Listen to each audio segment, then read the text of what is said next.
Hi, welcome back to the farm. My name's Roz, also known as Passion Flower, and you'll find me here each week talking about my farming and creative life.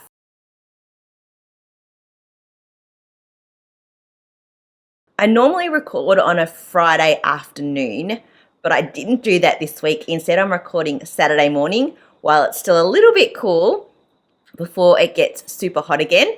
And as this goes live, it will be Sunday, and fingers crossed we are getting a lot of rain, or at least it's on its way. We are on the verge of having to purchase a truckload of water. That's how little rain there has been these past few months and how much our water supplies have gone down. We have a tank at the house, we have 2 concrete tanks sort of halfway between, and then we have 2 tanks here at the shed. And our tanks here at the shed and at the house still have water in them, but they're getting to the point where you don't want to drain too much more out because they are poly tanks. So if there is wind, there's really nothing to keep them where they are except for the water that's in them. And you don't want to get too low, like below the level of the pump or below the level where it will gravity feed, just in case you do need some water. So we are at the point, Adam, almost on Wednesday this week, pressed the button to order water, and then we got a little bit of rain that afternoon, which was really lovely. It was nice, solid, slow rain for, I don't know, maybe half an hour to an hour, which boosted our supplies enough and gave some of the animals some water without having to dip into our supplies. But if we don't get the predicted 20 mil or so that's supposed to come Sunday, then we will be purchasing water next week for sure. We did get a couple of cool days, but now we're back to those hot days and multiple hot days in a row. I think today's going to be 36, something like that, 36 degrees Celsius. So I am over here in the shed early. It's still, I think it's like 20 or 22 already. It's quite warm, hence why I'm wearing a tank. And I've just been out refilling the sheep's water. Even though it is going to rain, like they had none left. I had to do that today because it is going to be another super hot one. One thing I might have to do today, despite the blazing sun and the super hot weather, is actually come up with a temporary cover solution for the hay for the sheep. Since I took off the broken tarp, I have just left it open because there hasn't been any rain. But if we get the 20 mil that we're expecting, then that hay's going to end up getting quite drenched. So I might see if there's something that I can put over temporarily just to cover it a little bit. So even if it's not a permanent solution, I think I need to find something that will at least stop it from getting drenched. I'll see how I go today. I'm not super motivated to do it, and it is going to be warm. But I might just have to find something. I don't know.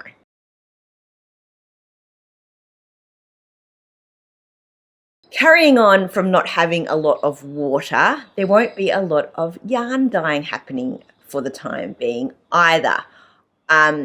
As I said, the tanks here at the shed are quite low, and we will be needing it for watering of animals and some like last minute bits of water for us if we need it before we get any delivery or rain. So yeah, I can't justify dyeing yarn right now. I do have pretty much everything that I need for markets. I'll be fine. Like, I have been preparing for quite a while, knowing that it's going to get hot and dry and not have enough water. And also, it's always the perfect time of year to get stuff dried and prepared really quickly too. And as I've done with the last few years, I've done a large batch of dyeing at this time of year. And then I've been able to keep portions of it back and use for different markets throughout the year. So that's kind of where I'm at right now. So I did my last batch of DK dyeing this past weekend, like last weekend. And now I'm just going to be finishing up with the rescanning and labeling and working out how everything's going to be presented at my first market in Mooroolbark on the 30th of March. So let me show you the last few colours that I dyed up. So I did some salmon, sea green, winter sunrise, storm, which is one of my newer colourways, mocha, which is a brand new colourway, and I just dyed it on Wispy Lace, and I decided that I needed to do it on a DK as well. And then the last one was kind of supposed to be wildflowers, but I decided that I would try a different method, one that would use less water and a slightly easier overall technique than I had been doing when I first came up with the concept of the colour. Now it's turned out quite different, so it will be called something different, but on a similar vibe. So I'm going to call it Bouquet. It's a much more vibrant, darker version, and the colours are much closer together. There's less white space between the colours. There is still some white space, but for sure not as much. I also didn't actually include a green in this, and I just let the blue and the yellow mix together to create its own green in between. So, yeah, okay.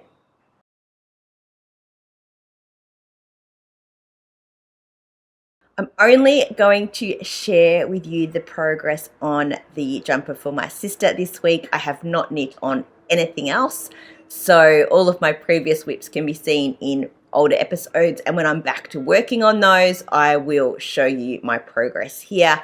But for this week, the only thing I have touched is the jumper that I'm making for my sister.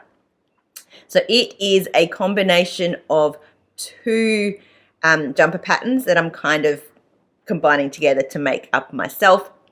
It's a drop shoulder, knit in pieces, based on the True Stripes pattern from the 52 weeks of Easy Knits, and I think it's called the Le Bateau sweater by Two of Wands. If I've got that wrong, I'll put it somewhere on the screen because I didn't happen to write that down. And I'm making it basically from Spotlight acrylic yarn in a colour changing yarn, and it's coming up beautifully. So I finished the back last week, and I've made it a little bit longer than the pattern called for. Deb wanted it to be quite long, and she also wanted like deep armholes. So I've done the back shaping, and it's very minimal shaping along the back shoulder and neck. So there it is there. And I've started on the front. Now, I should have had a lot more progress. It was a long weekend last weekend, and I felt like I knitted for like 2 days straight, but my problem was I couldn't get the colours to line up in any form that even slightly resembled the back. I'd get about 5 or 6 centimetres in and think that I was started out thinking that it was looking similar, and then it would be completely different. Like the colours were running in the opposite direction. And then I would pull from the other end of the same ball and the same thing would happen. I'm like, oh, what is going on? And they're all from the same dye lot, so they should be the same. But because it's 2 strands blended together all the time, I think they're not the same. Anyway, so then I pulled another ball and I started, and then I got to a knot, and at the knot it went from one section of colour to a completely different section of the pattern. So I had to rip that back. Anyway, I think I probably did that about 5 or 6 times to about this much. Now, I probably could have left it, and she didn't care so much, but I cared, and I wanted to get it reasonably okay. I feel okay with it now. It is still not for sure 100%, but it's better than it was, and I'm actually really loving how the front looks and is turning out. And as I've said previously, I think what I'm going to do, instead of doing an invisible mattress stitch to join the pieces together, I'm going to use this pink and do an I-cord join. So it'll be like a thicker piece of pink on the outside of the fabric that will run up the side of the garment. That will become a bit of a feature and break up the fact that the colours are not quite lining up. They still won't line up, but bear with me, I think it will work. So here is the front so far. And as I said, I think I would have probably been almost finished if I hadn't have redone the start over and over again. So I was ripping it back to the start of the ribbing, picking up the stitches again, and then trying again over and over. So if I line these up now, let's see if I can. So I've got the front in the front. So it's reasonably lined up. It kind of skips a little bit, but the color progressions are at least similar. Before, it was going from the orange to the yellow, so it was going backwards and it looked really terrible. I think this looks much nicer. It's similar. I'm going to have to be happy with it because I couldn't keep just doing that over and over again. I think I had 4 balls, and I think I tried all of them from both ends, and it just didn't seem to work. I don't know. I was having one of those moments. So I've just had to go with it now, progress, and I am really happy with the front. I think the front is really pretty. There's actually a bit more pink in this ball, which I think is actually really nice. And as I said, it'll then work really beautifully with having a pink seam up the side, and then you'll have the pink around the neck. And then the sleeves, I'm going to knit from the top down, and they're going to be fairly wide bell-ish sleeves.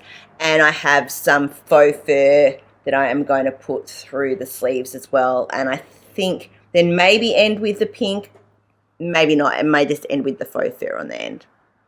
So that has been my knitting progress this week. Oh, and I didn't share. I mentioned my tank and then I didn't actually talk about it. This is the Grasslands tank. This is the first one I made from, I don't remember. This is Cowgirl Blues in like a dusty pink. And this bottom colour is a sport weight yarn. Don't remember. It'll be below. But as you can see with this one, it doesn't sit as well with my bra. And I made modifications when I knit the second one and made these straps a little bit wider.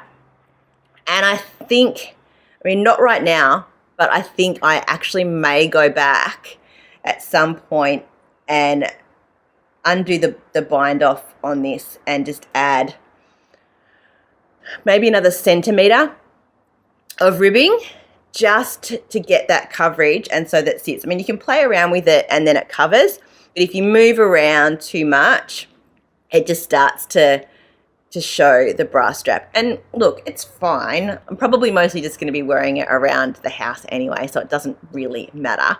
But, got to look put together, right? And because I now know that it doesn't take much to actually fix that and it doesn't interfere with the underarm too much, it is certainly worthwhile doing to get a better fit.